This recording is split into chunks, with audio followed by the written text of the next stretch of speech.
Hey everyone, welcome back. Now it's that time of year again, it's garden planning season. So let's have a quick look at what we've got going on in the grow room and going on down in the tunnels. Now I'll warn you, this video is going to be a bit more relaxed than our usual format, but let's get going. So we're just getting things started off in the indoor grow room. It's a bit early in the year to start off a lot of seeds, but we're kind of getting the long term or the slow growers started now, so maybe they can get a jump start on the year. We're doing everything under grow lights again as per usual, and we've got our garden plan drawn up. So I'll just flick the camera around and show you. So we've got California Wonders here, here and here. We've got our cayenne peppers here as well. We're not doing too many of them this year because they kind of took over the place last year. Jalapenos, gotta have lots of jalapenos. They were a big hit last year, so we're going to try and get a good few more of them going. This is one I'm really excited about. This is a new one that we're starting off this year. I've never grown these before, and they're Cape gooseberries. Despite the name, they're not actually gooseberries.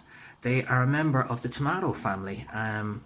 So we've got 4 of them on the go, and we're going to start them off down in the tunnels as soon as the weather gets warm enough. And then of course a good old reliable all year round lettuce. Over on this tray, it's just all onions, all Stuttgart onions. Starting them from seed is going to take 2 years before they're actually ready to eat. So we've got a spot picked out down below, and we can just do up a whole load of them and get them off down there and forget about them. Here's our garden plan for this year. One of the outdoor beds for broccoli, another one for cauliflower, 2 for carrots, and our apple trees are finally ready to go on the ground, so we're going to dedicate a whole bed to them and stick a frame and all that in there. This is where all our onions are going to go.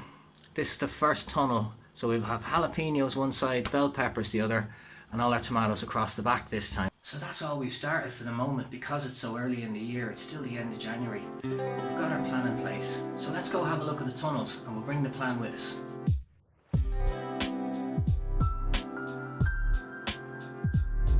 We'll go over to the end and work our way in. Okay, in winter time I planted some alouette potatoes in here to see would a winter crop happen, and it kind of hasn't. You can see there's just 1 or 2 kind of breaking ground there. So what I'm going to do, we're going to leave the alouettes in this side and plant lettuce on the surface, and that way the 2 of them can tip away and work together. Across the back, Chloe wants me to plant sweet potatoes. I don't like them myself, but Chloe loves them, so we're going to plant all them across the back. Space in front here is all going to be dwarf French beans. We grew them last year and they're great in a stir fry, really nice. And up this side then we're trying the tumbler tomatoes. Let's go back out. Alright, next up you've got me little garlic. They're working away in there. And up in these ones were seed onions that we started just at the end of the summer. They're not up to much, they've kind of stalled a bit. But alright, over in the corner got me big rhubarb. I think that's one of the yuccas that Clodagh had from way back years ago, and it's kind of struggling along there. And we've got lots of different hedging and a few trees that we're hoping to get planted now for spring just around the property. This bed here, I've been nursing these buxus bushes. They weren't doing quite well. We got them from Woody's DIY about 2 years ago. Now buxus is slow growing anyway, but these ones were not doing great, so I stuck them in here, and they've been in here for about maybe 9 or 10 months, and they seem to be much healthier now. They're coming on well. But they're going to come out of there, and we're going to give that entire box to borage, get more pollinators coming in. The bees and the wasps and everything loved the borage last year, so we're going to give them all that space for it. Problem with the borage is that it kind of takes over everything.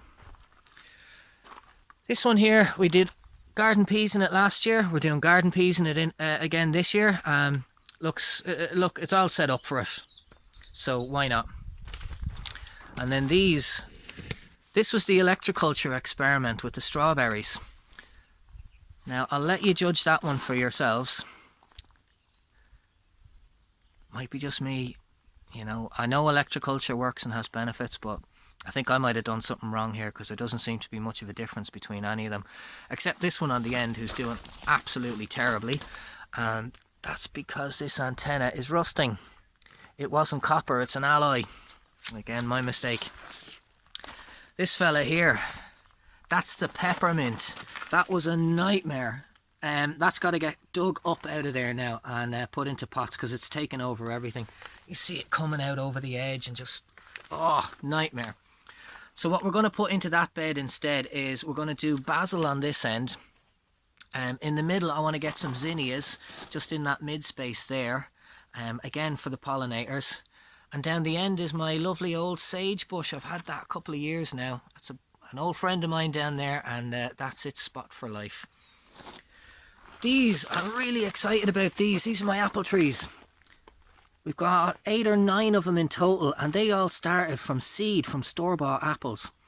What happened was I'd be leaving the apples in the fridge for a bit too long, and I'd go to eat one and find that the seeds would start germinating inside the apple. I know, so I just didn't have the heart to throw them in the bin. I said, hey, stick them in a pot and see what happens. So they're ready now, and they're going to go down into the end bed all the way over the far side of the garden over there, and they can have that space forever. That'll be their spot forever, and we'll put a bit of a frame in there for them to grow on. Alright, this one, all spinach. This bed is going to be dedicated to spinach now. Nothing else in there because we love our spinach. It's really nice, great in a salad and lovely on a sandwich. Our unfinished tunnel here, the attempt at the hotbed. Well, over on this side we are going to do watermelon. We'll give this whole space here to watermelon this year and see can they grow away in there, because we didn't have any luck with them last year. This one I've got to get some good soil in here and try and sort out those roots from the trees out the back coming down. This is where the Cape gooseberries are going to go. I'm really excited to see how they work out. I've been told they're delicious, and I got them from a seed swap from a member of our Telegram group, and I'm really excited to see how they go. Just behind them here at our attempt at the hotbed,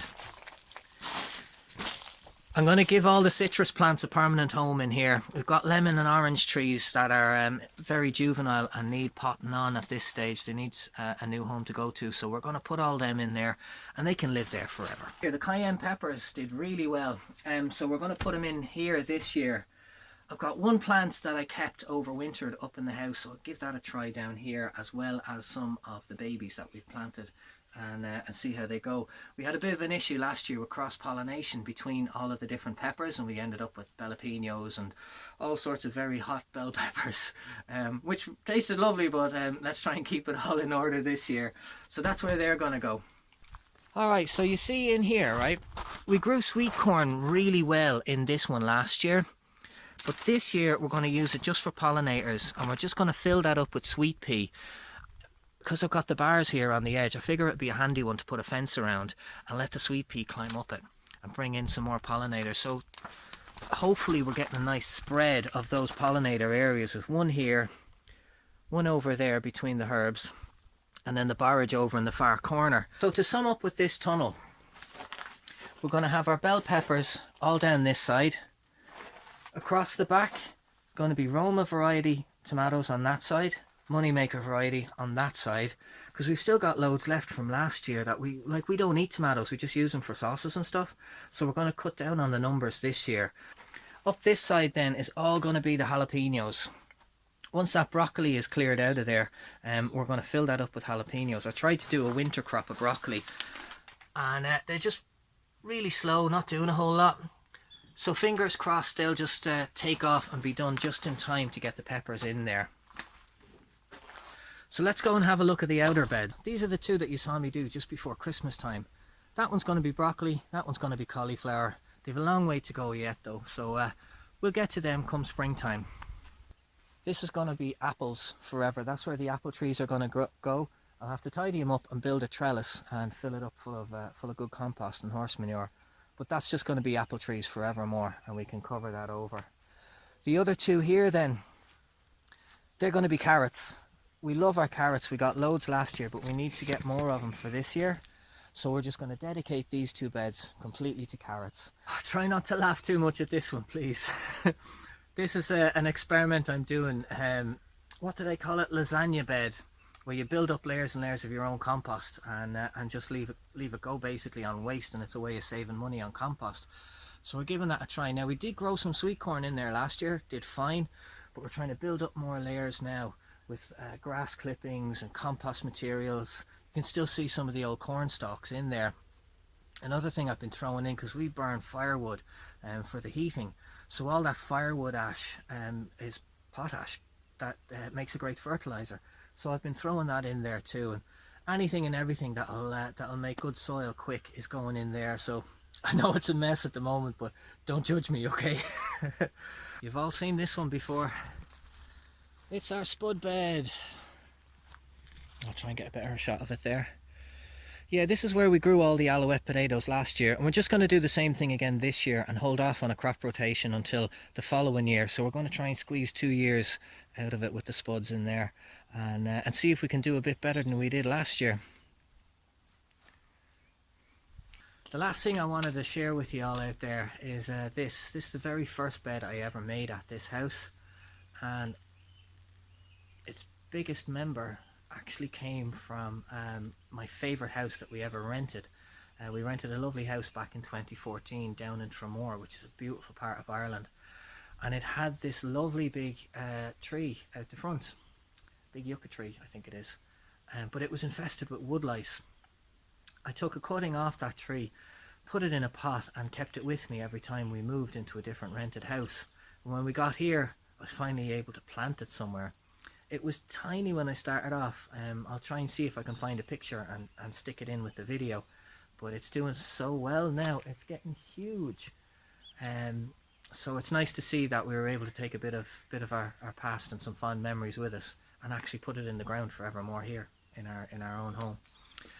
What's in the bed with that, we've got lavender on either side, and those little ferns, I can't remember what they're called. They're some kind of little ferns we bought in a garden centre about 2 years ago. Can't remember what they're called, but yeah, that was the first ever bed I made here at the house.